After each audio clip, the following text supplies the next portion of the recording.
মডেলসের সঠিক ব্যবহার নিয়ে বিভিন্ন প্রতিযোগিতামূলক পরীক্ষায় কিছু সেন্টেন্স কারেকশন কিন্তু প্রায়ই আসে।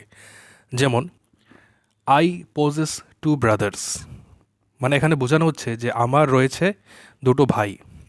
তো এখানে আমার রয়েছে বা অধিকারে রয়েছে বোঝানোর অর্থে আমরা কিন্তু মডেল অক্সিলারি ভার্ব হিসেবে ব্যবহার করব হ্যাভ। অর্থাৎ পোজেস এর যে ব্যবহারটা সেটা কিন্তু এখানে ভুল। অর্থাৎ সেন্টেন্সটি শুদ্ধভাবে লিখলে হবে I have to brothers, she possesses three sisters. তো এখানে একই রকম ভুল। এখানে পজেস শব্দটা অধিকারে থাকা অর্থে থাকলেও এখানে কিন্তু অধিকারে থাকা অর্থে আমরা হ্যাজ নামক মডেল অক্সিলারি ভার্বটা ব্যবহার করব।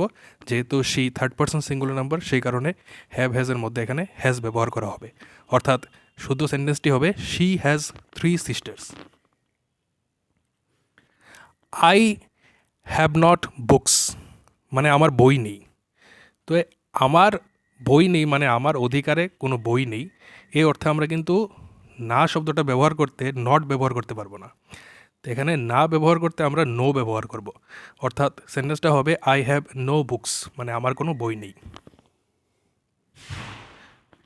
হি has his book write by Ramesh, তার রয়েছে তার বইটি যেটা লেখা হয়েছে রমেশের দ্বারা।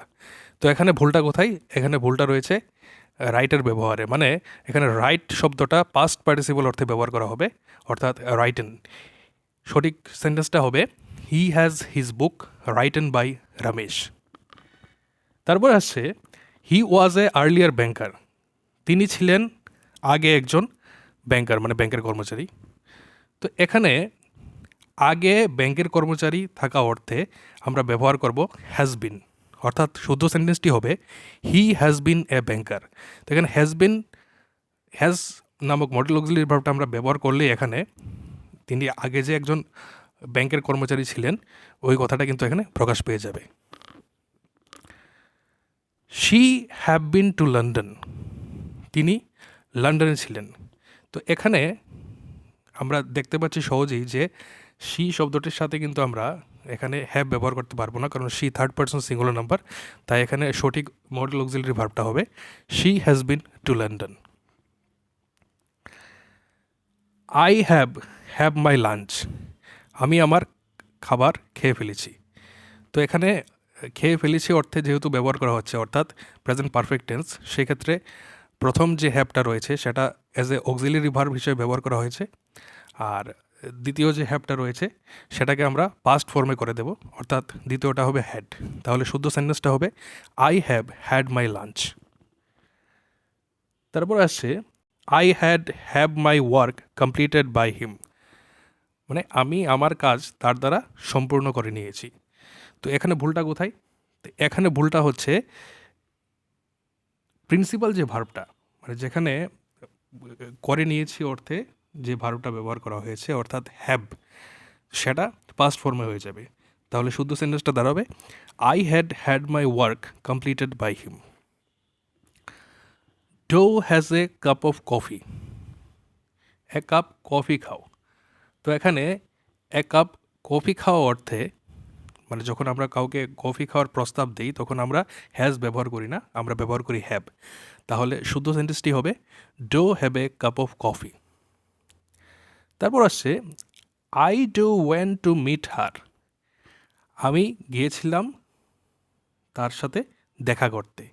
তো এখানে যেহেতু পাস্ট টেন্স ব্যবহার করা হচ্ছে, মানে গিয়েছিলাম অতীতকাল ব্যবহার করা হচ্ছে, তো এখানে ডো এর ব্যবহারটা কিন্তু মানা যায় না।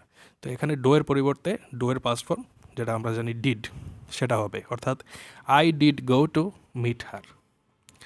তারপর হচ্ছে she does learn her lessons well, সে শিখে তার পড়াগুলি ভালোভাবে।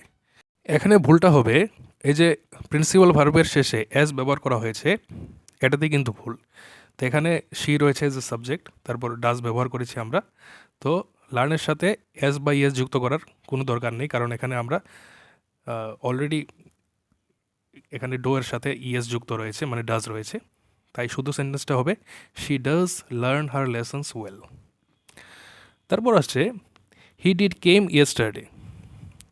তো এখানে আমরা জানি অলরেডি অক্সিলারি ভার্বের সাথে অক্সিলারি ভার্বকে আমরা পাস্ট টেন্স করে দিয়েছি। যেহেতু auxiliary verb already past tense হয়ে গেছে, তাই প্রিন্সিপাল ভার্বকে আর পাস্ট ফর্মে রূপান্তরিত করার কোনো দরকার নেই। তাহলে কেমের প্রেজেন্ট ফর্মটা সেখানে বসবে, অর্থাৎ he did come here yesterday. তারপর আসছে I received a song sung by her. এখানে বোঝানো হচ্ছে যে আমি পেয়েছিলাম একটা গান যেটা গাওয়া হয়েছিল তার দ্বারা। তো আমি পেয়েছিলাম অর্থে এখানে as a modal auxiliary verb হিসেবে হ্যাড ব্যবহার করলেই হবে, রিসিভড ব্যবহার করার কোনো দরকার নেই। তো এখানে হবে I had a song sung by her. তারপরে আসছে I found my clothes washed by him. তো এখানে ভুলটা কোথায়? তো এখানে ফাউন্ড ব্যবহার করার কোনো দরকার নেই, মানে আমি খুঁজে পেয়েছিলাম আমার জামা কাপড়গুলি যেগুলা তার দ্বারা ধুয়ে রাখা হয়েছে। তো এখানে ফাউন্ডের পরিবর্তে আমরা হ্যাড নামক মডেল অক্সিলারি ভার্বটা ব্যবহার করলেই সেন্টেন্সটা শুদ্ধ হয়ে যায়, অর্থাৎ শুদ্ধ সেন্টেন্সটা হবে I had my clothes washed by him. তারপরে আসছে she neither talked nor will speak to him. এখানে ভুলটা কোথায়? এখানে ভুলটা হচ্ছে নাইদারের পরে একটা মডেল অক্সিলারি ভার্ব হিসেবে আমাদের হ্যাজ আনতে হবে, অর্থাৎ সেন্টেন্সটা হবে she neither has talked nor will speak to him.